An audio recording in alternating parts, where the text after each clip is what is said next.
Sexless marriages, marriage with no intimacy and no sex. It is one of those topics people don't want to talk about. Every day we see people smiling as a happy couple, but there is no intimacy, no sex. It is a conversation that gets buried under laundry and it gets buried under bills. Sexless marriages. But not today. Mm-mm. We are defining sexless marriages and why people stay in marriages without sex and intimacy. Now, what up, family? Welcome to Wildcard Wednesday. I am Davina, the relationship guru. Now, this is where we shake things up, spill the real, and take a deep, deep dive into everything love, sex, and romance. No filters, no fluff, just straight up truth and insight. Now, I want to get into this topic that a lot of people want to sweep under the rug. This is one of those conversations we need to talk about. But before I get into defining sexless marriages and why people stay in those marriages, I want to be clear. I am not taking or talking about I am not talking about arranged marriages where the partnership is strictly about business, power, property, or preserving a family legacy. Now, we are talking about real life couples, folks who choose each other out of love and passion and connection. People who were once laid up together, whispering sweet nothings in each other's ear. Now they are barely brushing shoulders in the same bed. The intimacy is completely gone. The fire gone. The bed is as frosty as AF. Full stop. Yeah, it's cold in your bedroom.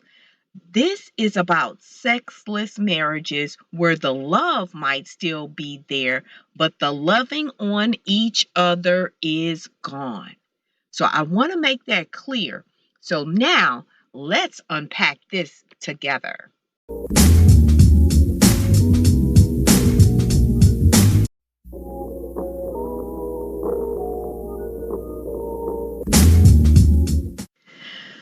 First and first, first, first, first and first, I want to clear something up. There is no shade, there is no shame when real love gets real dry. It happens. It happens sometimes. This is not to shade or shame any couples who are in sexless marriages. I am just here to offer a perspective you may not have thought about. I am here to offer some things you may not have known or realized about sexless marriages. Now, you may be asking, why are people in marriages that don't have intimacy and sex? And why do they stay? Now, here is the real raw truth breakdown from both perspectives on why people stay locked in even when the lights are off, even when intimacy is gone. First, what is a sexless marriage? It can have one or all of these characteristics.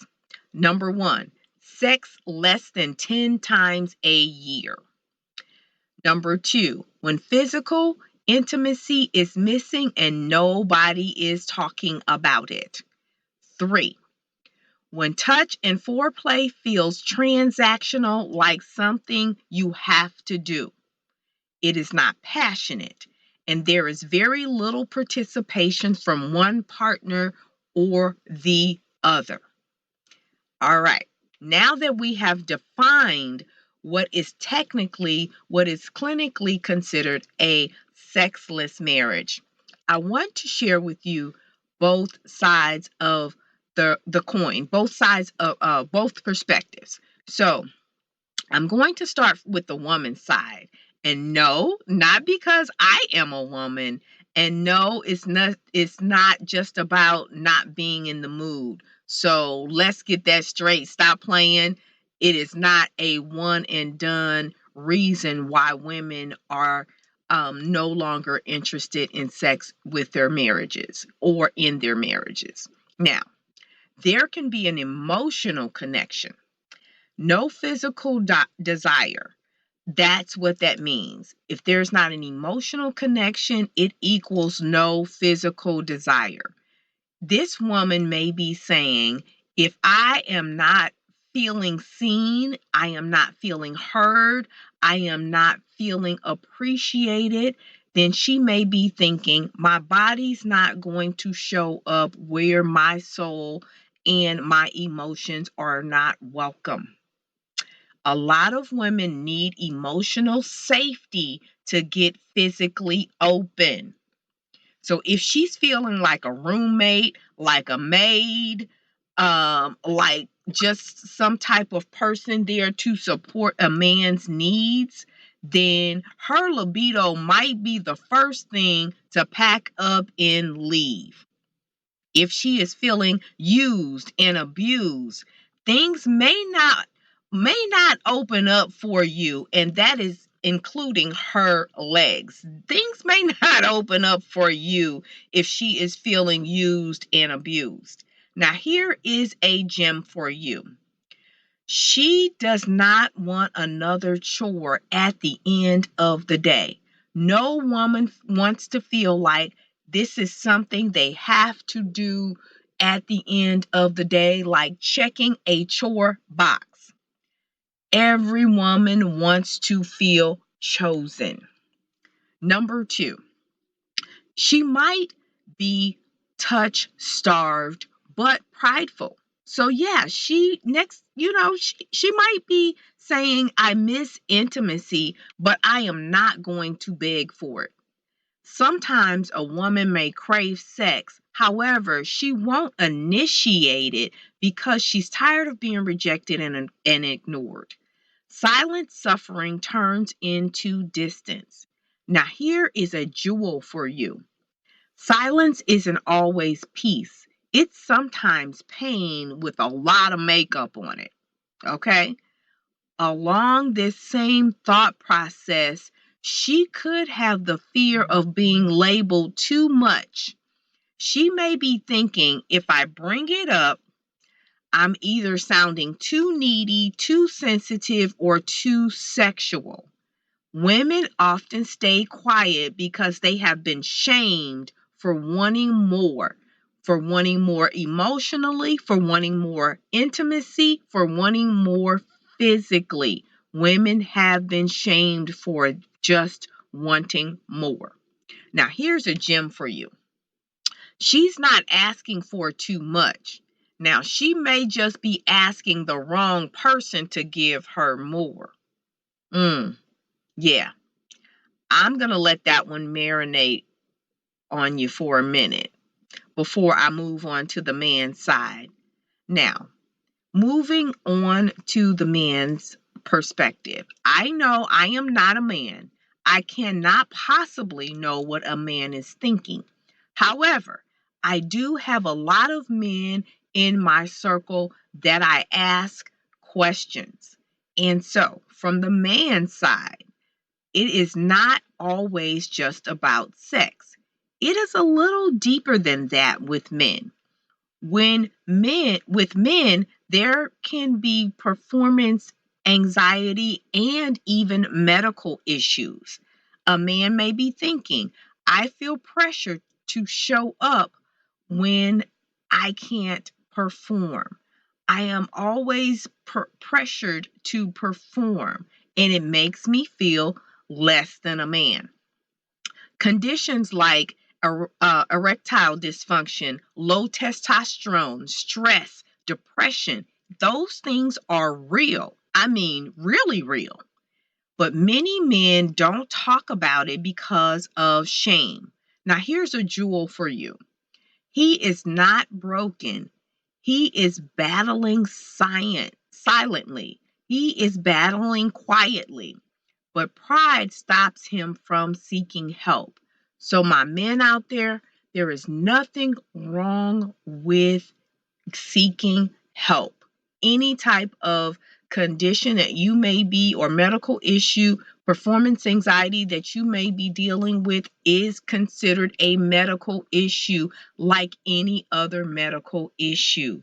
There is no shame, there is no shade in seeking help. Yes.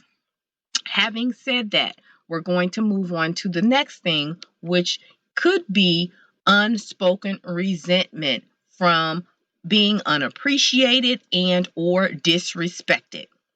He may be thinking, I feel like I am giving and giving and giving and giving and giving and giving, and I am still not appreciated. If a man feels disrespected, he will emotionally shut down. Sex feels like an obligation, not a connection. Here is a gem for you. Men want to be desired too, not just expected to perform. Now, this is a huge one for men. The fear of rejection killed the vibe. The fear of rejection killed the whole vibe. He may be thinking or feeling, I have stopped trying because every time I try, she tells me no, and it feels personal. Constant shutdowns kill confidence. Some men stop initiating altogether, choosing to protect their ego over intimacy. Here is a gem for you. He's not always avoiding you. Sometimes he is protecting himself from you in all of the rejections. Yes. Now that we have opened up and defined the sexless marriages and reasons that could be causing no intimacy and no sex, I want to get into why do people stay. Now, many people stay in sexless marriages for many reasons. Here are some of the most common. Financial entanglement. Divorce is expensive. Separation ain't cheap. It is always cheaper to keep her. I hear so many men say that. And there's a song about that, actually. Now, many couples may be thinking, we got bills, we got babies, we share a Netflix account, and so much more. Now, many couples stay because breaking up the money feels harder than bringing up that there is no hugging, no kissing, no touching, no rubbing, no action at all. Now, another reason that people often stay is because of the kids and family life. Many couples may be thinking, we are not lovers anymore. We are just co-parents. When the focus shifts to parenting, romance often takes a back seat. Then one day they look up and realize the love has completely faded, and it faded quietly. Now, next is people often fear loneliness, and sometimes they may be thinking, at least I'm not alone. Like sometimes people stay because they fear being single more than they fear staying stuck, especially in long-term marriages where identity is wrapped up, or your identity is wrapped up in being a couple because you've been a couple for so long. Now, another reason people stay is because of shame and silence. We don't talk about it because it makes us face what we have lost. Talking about the lack of sex forces couples to acknowledge some hard truth. And some would rather keep things peaceful rather than to fix what's broken. Now, this is most often the best reason people stay in sexless marriages is for hope and loyalty.